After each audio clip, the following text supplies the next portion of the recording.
오늘의 10분 말씀. 누가복음 3장 15절에서 38절까지의 내용은 크게 세 가지 이야기로 나눠볼 수 있습니다.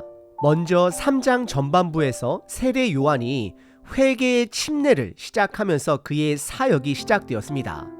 이 장면은 예수님의 사역이 시작된다는 중요한 신호가 되기도 합니다. 세례 요한은 이스라엘 백성들에게 회개가 단순히 죄를 고백하는 의식적인 행동이 아니라 삶에서 돌이킴이 있어야 함을 강조합니다. 그는 예수님의 길을 준비하는 사람으로서 이제 예수 그리스도에게 집중하게 됩니다. 오늘 본문에서 중요한 세 가지 사건입니다. 첫째, 세례 요한이 그리스도를 소개하는 장면이 됩니다. 많은 사람들이 세례 요한을 그리스도라고 착각했을 때 그는 자신의 역할을 분명히 합니다. 세례 요한은 자신이 그리스도의 종이 되기도 부족하다라고 고백하며 그리스도가 오셔서 성령과 불로 세례를 주실 것이라고 선포합니다. 요약하자면 세례 요한은 자신은 회개를 준비하는 사람에 불과하고 예수님은 죄를 정결케 하는 능력이 있는 분됨을 확실히 합니다. 두 번째로 세례 요한이 복음의 길을 준비하지만 그 길을 받아들이지 않는 권력자인 헤롯 분봉왕이 등장합니다. 헤롯의 등장은 두 가지 중요한 목적을 가지고 있습니다. 첫째, 세례 요한의 사역이 마무리되면서 예수님의 시대가 본격적으로 시작되었음을 알립니다. 둘째, 예수님의 길이 세상 나라의 갈등 속에서 마찰을 겪을 것임을 예고하는 장면이 됩니다. 마지막 세 번째 이야기는 예수님의 침례 장면과 예수님의 족보가 나오게 됩니다. 이는 예수님이 공식적으로 구원의 사역을 시작하신 것을 보여주는 중요한 순간이 됩니다. 그리고 예수님의 족보가 기록되면서 그 구원이 모든 인류를 위해 열려 있음을 강조합니다. 이 족보는 예수님이 아담 때부터 시작해 모든 사람을 위한 구원의 길을 열어주셨다라는 의미를 담고 있습니다. 오늘 본문은 저와 여러분들에게 도전하고 있습니다. 세례 요한처럼 자신을 낮추고 예수님의 길을, 다시 오실 예수님을 준비하는 자로 살아갈 것인지, 아니면 세상 권력과 자리에 얽매여 하나님의 뜻을 거부하는 자로 살아갈 것인지 스스로에게 묻고 고민해야 합니다. 예수님은 구원의 길을 열어주셨고 우리는 그 길을 따라가야 합니다. 오늘 본문은 크게 세 가지 사건으로 나누어 볼 수 있습니다. 첫째, 그리스도 소개. 둘째, 헤롯 분봉왕의 등장. 셋째, 예수님의 침례와 족보입니다. 먼저 첫 번째 부분은 그리스도 소개입니다. 15절서부터 17절입니다. 세례 요한의 침례는 당시 유대 사회에서 큰 반향을 일으켰습니다. 왜냐하면 죄 사함이 성전에서가 아니라 요단강에서 침례라는 예식으로 이루어졌기 때문입니다. 이게 무슨 뜻일까요? 구약에서 예언된 구세주가 바로 이 세례 요한이 아닐까 하는 기대를 사람들 사이에서 일으킨 것입니다. 사실 역사적으로 마카비 왕조가 성전을 탈환했을 때 사람들은 그 왕조를 구세주로 여겼습니다.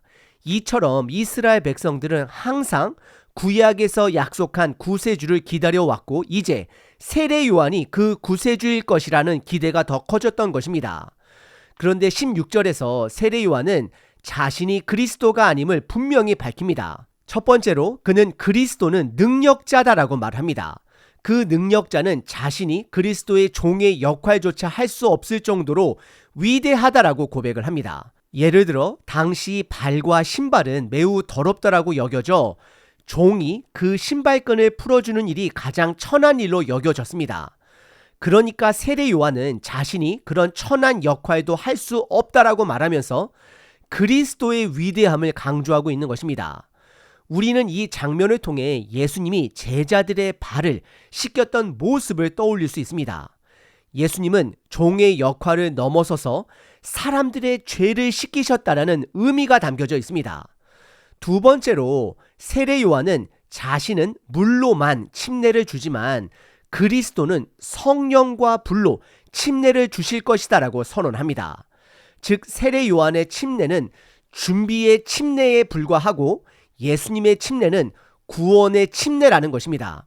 예수님의 침례는 단순히 물로 씻는 것이 아니라 우리의 내적 변화를 일으키는 성령과 불로서 죄를 정결케 하는 구원의 능력을 포함한다라고 강조하는 것입니다.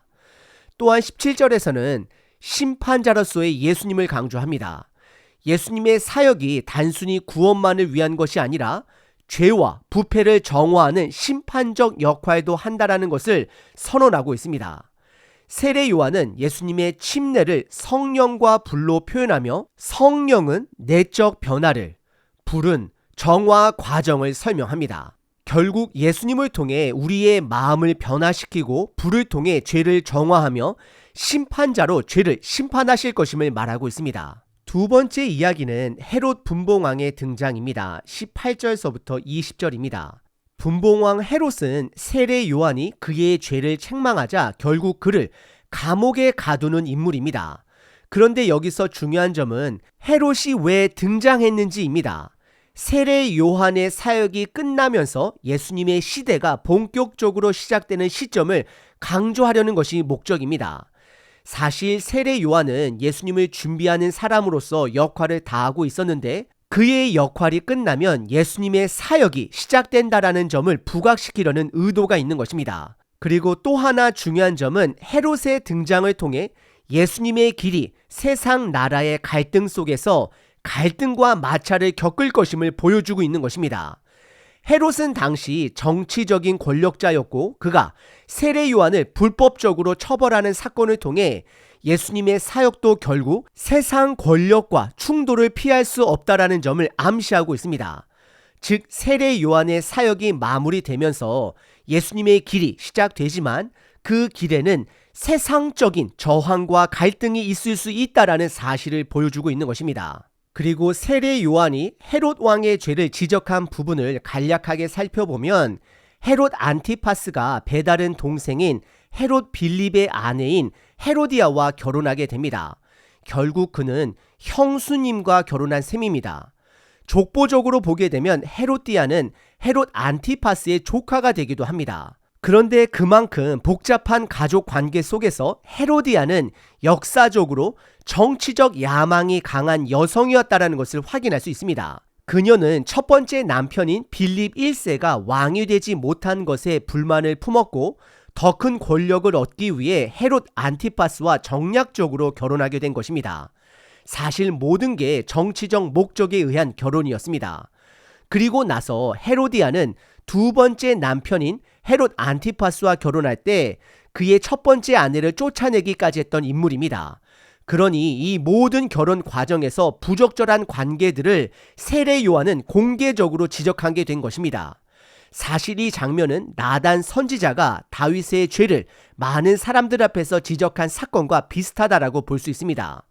그래서 19절에서 헤롯은 세례 요한의 책망을 듣고 20절에서 그를 감옥에 가두게 된 것입니다. 저자 누가는 헤롯이라는 인물을 도구로 사용하여 세례 요한이 누가복음에서 사라지도록 사용하고 있습니다. 결국 예수님의 사역 시작을 집중하는 것입니다. 세 번째 이야기는 예수님의 침례와 족보에 관련된 이야기입니다. 21절서부터 31절입니다.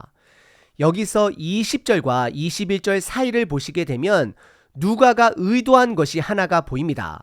예수님이 세례 요한에게 침례를 받았을 때 그 자리에 분명히 있었을 텐데 20절에서는 먼저 세례 요한이 감옥에 갇히는 이야기를 다루고 그 후에 21절에서 예수님의 침례 사건을 다룹니다. 이렇게 두 사건을 따로 분리해서 기록한 이유는 누가복음이 예수님의 사역 시작을 강조하기 위해서입니다. 예수님과 세례 요한을 같은 장면에 놓지 않으려고 하는 것입니다. 그래서 21절부터는 예수님의 복음 사역 시작에 집중하고 있습니다.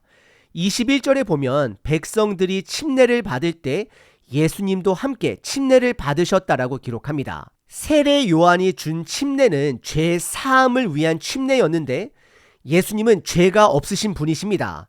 그렇지만 그럼에도 불구하고 예수님은 자신이 죄인들의 자리에 선다라는 의미로 침례를 받으셨다라는 점을 보여주고 있습니다. 예수님은 죄가 없으셨음에도 불구하고 사람들과 함께 그 자리에 서셨다라는 것입니다. 그리고 22절에서는 두 가지 중요한 사건을 드러냅니다. 첫째, 성령님이 비둘기처럼 예수님 위에 내려오셨다라는 사건입니다. 이 장면은 앞으로 사도행전에서 성령 강림 사건을 미리 보여주는 듯한 의미를 가집니다. 둘째, 하늘에서 하나님 아버지의 음성이 들렸다라고 기록합니다. 너는 내 사랑하는 아들이라 내가 너를 기뻐하노라 라는 음성이 있었습니다. 이 음성은 1장에서 많은 사람들이 증언했던 그리스도에 대한 확증을 하나님 아버지께서 직접 확증하신 사건이 됩니다. 이를 통해 예수님이 하나님의 아들이라는 사실과 그의 복음 사역이 공식적으로 시작되었음을 알리는 것입니다. 이어서 23절에서는 예수님이 약 30세쯤 되었을 때 가르치기 시작하셨다라고 말을 합니다. 예수님의 나이가 30세가 되었을 때부터 공식적인 사역을 시작한 것입니다. 그 다음에는 예수님의 족보 이야기가 이어집니다. 족보는 38절까지 계속 이어지는데 여기서 중요한 점은 누가복음의 예수님의 족보가 마태복음의 족보와는 크게 다르다는 것입니다. 첫 번째 차이점은 족보의 시작점이 다르다는 것입니다. 마태복음은 아브라함 때부터 시작해서 예수님으로 내려옵니다. 탑다운입니다. 하지만 누가복음은 반대로 예수님으로부터 시작해 아담으로 올라갑니다. 이 차이점은 누가가 예수님의 구원이 모든 인류에게 열려 있다는 메시지를 전달하고자 한 것입니다. 예수님은 이스라엘뿐만 아니라 모든 인류를 위한 구원자라는 점을 강조하려는 의도가 담겨 있습니다. 오늘 본문에서 우리는 세 가지 중요한 이야기들을 살펴봤습니다. 첫째, 세례 요한이 그리스도를 소개한 이야기입니다. 둘째, 헤롯의 등장과 그로 인한 세례 요한의 처형. 세 번째 이야기는 예수님의 침례와 족보 이야기입니다. 이 모든 사건은 결국 복음이 세례 요한의 이야기에서 예수님으로 전환되었음을 보여줍니다. 예수님의 족보 이야기는 내일 살펴볼 4장 예수님의 광야 시험 사건과 연결이 되며 창세기 아담과 예수님을 비교하는 중요한 역할을 합니다. 창세기에서는 아담이 음식이 풍족한 상태에서 시험을 받았지만 예수님은 40일 동안 굶주린 상태에서 시험을 받으셨습니다. 그리고 창세기 3장은 아담의 타락을 통해 인류의 타락의 시작을 다룬다면 누가복음 3장은 예수님을 통해 인류의 구원 이야기의 시작을 알립니다. 예수님이 시작하신 이 구원의 이야기는 지금까지 우리들에게 전해지고 있습니다. 우리는 세례 요한처럼 예수님의 두 번째 오심을 철저하게 준비하는 자가 되어야 합니다. 오늘 본문처럼 복음의 길은 때로 세례 요한처럼 고난이 찾아올 수 있습니다. 하지만 고난 속에서도 우리는 세례 요한처럼 그 자리에서 자신의 역할을 충실히 해야 합니다. 우리도 그와 같은 자세로 이 땅을 살아가야 합니다. 다시 오실 예수님을 드러내는 자가 되어야 합니다. 비록 우리의 삶에 고난이 있을지라도 첫 부활의 열매이신 예수님을 붙들고 그분의 이야기를 함께 삶으로써 나아가야 합니다. 우리 육신은 언젠가 무너집니다. 그때 우리는 세상에서 성공한 업적만을 남길 사람으로 살 것인지 아니면 예수님의 이야기로 내 삶을 마감할 것인지 깊이 생각해 봐야 합니다. 세례 요한은 예수님의 이야기들을 통해 이 땅에서의 삶을 마감했습니다. 우리도 세례 요한처럼 예수님의 이야기를 통해 우리의 삶을 마감해야 합니다. 디모데 후서 4장 7절 나는 선한 싸움을 싸우고 달려갈 길을 마치고 믿음을 지켰으니 사랑의 하나님 예수님이 걸으신 복음의 길을 우리가 함께 걷게 하시니 감사합니다. 주님의 길을 따르며 우리의 삶이 복음을 전하는 삶이 되게 하옵소서. 어떤 어려움 속에서도 예수님처럼 순종하며 주님의 길을 끝까지 걸어가게 하옵소서. 예수님의 이름으로 기도드립니다. 아멘. 항상 기뻐하라. 쉬지 말고 기도하라. 범사에 감사하라.